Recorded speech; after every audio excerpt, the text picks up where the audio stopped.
Памяти поэта, прозаика, живописца, кинорежиссера и скульптора Дмитрия Карачубана была посвящена выставка работ художника и певца Виталия Манжула.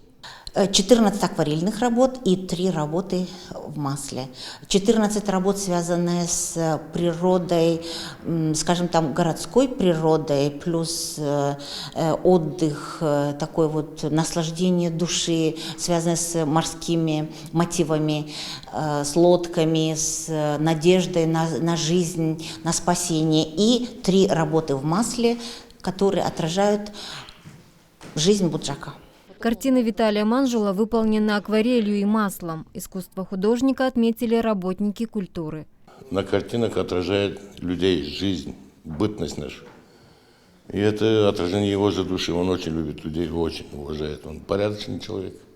Все, что делал Карачубан, писал, рисовал, создавал, это талантливо, самобытно и сделано с большой любовью. Его разносторонняя творческая личность и литературное наследие до сих пор являются предметом для изучения во всех школах и университетах автономии.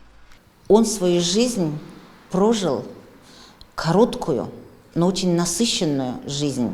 Прожил ярко, в творении, в творчестве, в своих представлениях о том, как нужно творить. Он пытался, брался, делал, доводил до профессионализма каждый уровень, каждую область искусства в своем понимании, доводил до профессионализма. Карачубан был светом, так скажем, лучиком света в нашем темном царстве. Мы на самом-то деле считали, что мы очень грамотные люди, мы учимся в самой лучшей школе, но мы не изучали свой родной язык, и поэтому он стремился, чтобы мы изучали не только русский, но и знали свой родной. И, наверное, это была самая такая вот яркая страница в его жизни, что он стремился, чтобы все знали гагаузов, и гагаузы знали сами себя.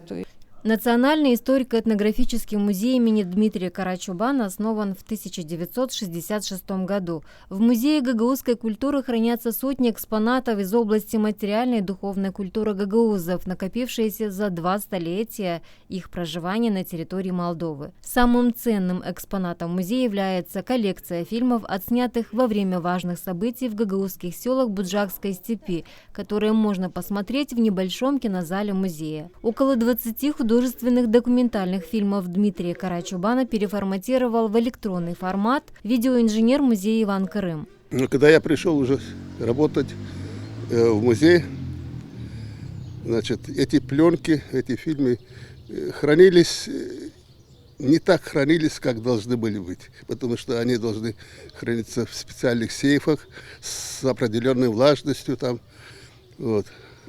И они высыхали, даже прилипались друг к другу, когда уже разматывали, вот там уже часть что-то и не хватало там в кадре.